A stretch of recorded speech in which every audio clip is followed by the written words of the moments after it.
Kisah nyata. Allah bayar secara tunai. Wajib baca kalau Anda seorang anak manusia. Satu hari saya pergi ke satu rumah panti jompo. Seorang sahabat meminta bantuan agar saya dapat menyalurkan bantuan kepada orang miskin. Saya belikan kain sarung, beli roti, dan lain-lain. Saya pun pergi ke panti jompo yang saya kenal, tak usah saya sebut namanya.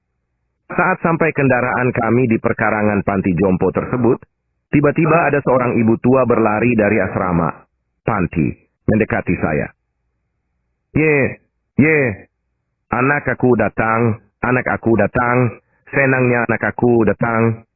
Saya tak mengenal beliau siapa. Ibu itu memeluk saya, dia cium saya. Orang tua itu berkata, "Nak, kenapa tinggalkan ibu di sini, nak?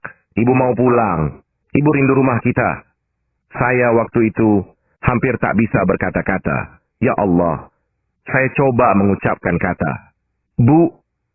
Saya pegang tangannya. Saya lihat mukanya. Dia bilang, "Sampai hati, nak. Kau tak mengaku aku nih ibu kau." Bisa saya bayangkan bagaimana perasaan beliau begitu rindu pada anaknya. Saya coba berpura-pura seolah-olah saya anaknya. Saya berkata, "Bu, maafkan saya ya." Saya pegang tangannya. Saya ajak duduk atas kursi. Saya ambil roti dan saya suapkan ke mulutnya. Tak terasa menetes air mata di pipi. Mencoba bayangkan hati seorang ibu yang rindu kepada anaknya. Bila kita anaknya mengambilkan sepotong roti, kita suapkan ke mulutnya. Bagaimana perasaan beliau? Bagaimana perasaan kita? Saya coba usap air matanya yang meleleh di pipi. Dia pegang tangan saya. Subhanallah. Saya bisa merasakan bagaimana perasaan beliau yang begitu rindu kepada anaknya. Saat saya hendak pulang, dia pegang kaki saya sambil berkata, "Nak, jangan tinggalkan ibu, nak. Ibu mau balik, ibu mau pulang." Akhirnya saya minta izin dengan pihak pengawas panti di situ. Melihat data beliau, ternyata anaknya ada 5 orang. Yang paling besar bergelar Tan Sri. Orangnya memang kaya, punya nama besar dan hebat orangnya. Waktu saya izin pulang, dia pegang baju saya, dia bilang mau ikut saya pulang. Saya bilang, "Di mobil ada banyak barang." "Tak apa," kata ibu itu, "saya duduk sama barang-barang itu." Akhirnya saya izin ke pengelola panti untuk membawa ibu itu selama 5 hari saja. Pulang ke rumah saya, sholat subuh saya jadi imam, dia makmum di belakang. Saya baca doa, saya tengok air mata beliau jatuh. Selesai doa, saya salami beliau. Saya cium tangannya, saya bilang, "Bu, maafkan saya ya." Waktu itu, saya tak membayangkan kalau ibu saya sudah meninggal. Tapi saya bayangkan ibu ini adalah ibu saya, sebab dia rindu pada anak-anaknya. Di hari ketiga di rumah saya, waktu sholat isya, selesai doa saya salami beliau. Dia lapisi tangannya dengan kain mukenannya, dia salam. Saya bilang, "Bu, kenapa ibu lapisi tangan ibu? 2 hari lalu ibu salam. Ibu tak lapisi tangan ibu dengan saya. Kenapa hari ini ibu lapisi tangan?" Dia bilang, "Ustaz, kau bukan anak saya kan?" Subhanallah. Tiba-tiba dia sebut nama saya Ustaz. Saya bilang, "Kenapa ibu panggil saya Ustaz? Saya anak ibu." Dia berkata, "Bukan. Kalau anak saya dia tak akan seperti ini. Kalau anak saya dia tak akan jadi imam saya. Kalau anak saya dia tak akan suap saya makan." Bayangkan sahabat-sahabat, bagaimana perasaan ibu ini.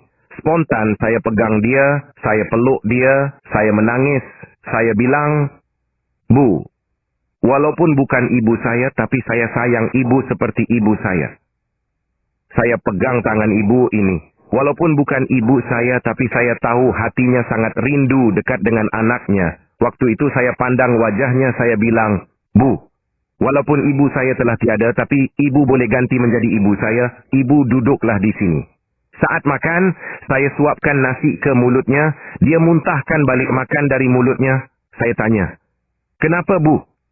Tiba-tiba saya lihat wajahnya pucat. Saya angkat dia, panggil ambulan antar ke rumah sakit. Waktu di rumah sakit, saya ambil kepalanya dan saya rebahkan ibu ini. Dia pegang tangan saya, dia berkata, "Ustaz, kalau saya mati, tolong jangan beritahu seorang pun anak saya. Kalau saya sudah mati, jangan beritahu mereka di mana makam saya. Kalau mereka tahu di mana kubur saya, jangan izinkan dia pegang batu nisan saya.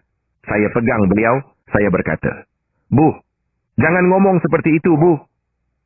Istri saya menangis di sebelah, anak saya menangis di sebelah memegang dia. Kami pegang dia. Bu, jangan ngomong seperti itu, Bu. Dia geleng kepala, rupa-rupanya itulah saat penghujung hayatnya. Akhirnya dia pun meninggal di atas pangkuan saya di rumah sakit itu. Dia meninggal dalam pelukan saya doakan Ibu Hajjah Khalijah ini ruhnya mudah-mudahan bersama salafus soleh. Sahabat, bila kita masih ada ibu, tolonglah taat pada ibu kita. Jangan durhaka pada ibu kita. Jangan tinggalkan dia di panti jompo. Saat ibu kita sakit, kita jaga dia. Pijat-pijat kepala dan kaki ibu kita. Sahabat-sahabat coba tanya ibu kita. Bagaimana penderitaan ibu saat mengandung saya dulu? Bagaimana sakitnya ibu saat melahirkan saya dulu?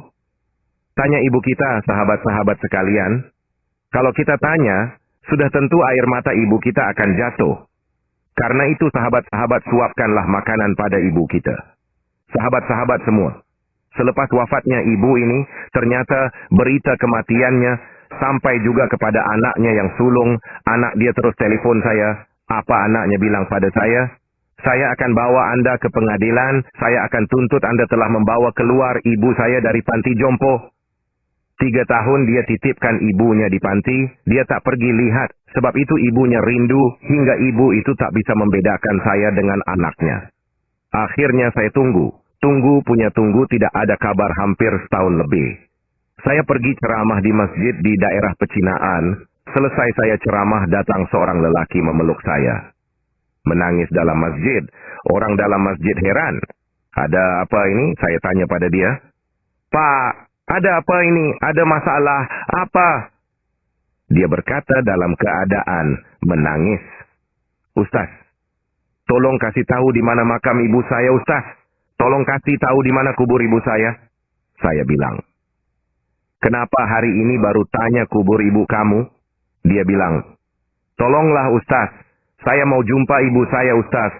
Sayalah orang yang bergelar tantri yang mau menuntut Ustaz saat itu.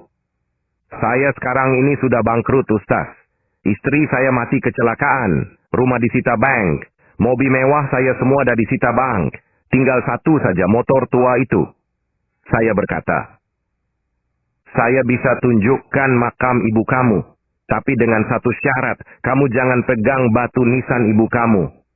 Sampai di pemakaman, tak sempat saya turun dari mobil. Dia turun duluan. Saya lihat di depan mata saya sendiri. Dia jatuh tersungkur, tangannya menjadi hitam. Mulutnya tertarik sebelah yang tadi awalnya tangan dan mulutnya baik-baik saja. Sambil memanggil-manggil. Ibu, ibu, ibu. Tiba-tiba saya angkat dia tak jauh dari makam ibunya, belum sampai ke kubur ibunya. Dia dah hembuskan nafas terakhir di samping makam ibunya. Allahu Akbar rakhir. Mengucap panjang saya. Allah Subhanahu wa Ta'ala tunjukkan kepada saya di kehidupan ini balasan anak yang durhaka pada ibu dan ayahnya. Semoga kisah ini menjadi pelajaran di luar sana. Ambillah iktibar dari kisah di atas. Dan apabila mata ibumu sudah tertutup, maka hilanglah satu keberkatan di sisi Allah, yaitu doa seorang ibu. Sobat, sekarang Anda memiliki 2 pilihan. 1. Membiarkan sedikit pengetahuan ini cuma hanya Anda ditonton di sini. Atau 2. Membagikan pengetahuan ini ke semua teman YouTube-mu, ke semua teman kontakmu. Insya Allah bermanfaat dan akan menjadi pahala bagimu. Amin. Silahkan di-share. Ya, semoga yang share dan subscribe channel Cerita Productions ini ditambahkan rezekinya oleh Allah Subhanahu wa Ta'ala dan diangkat penyakitnya.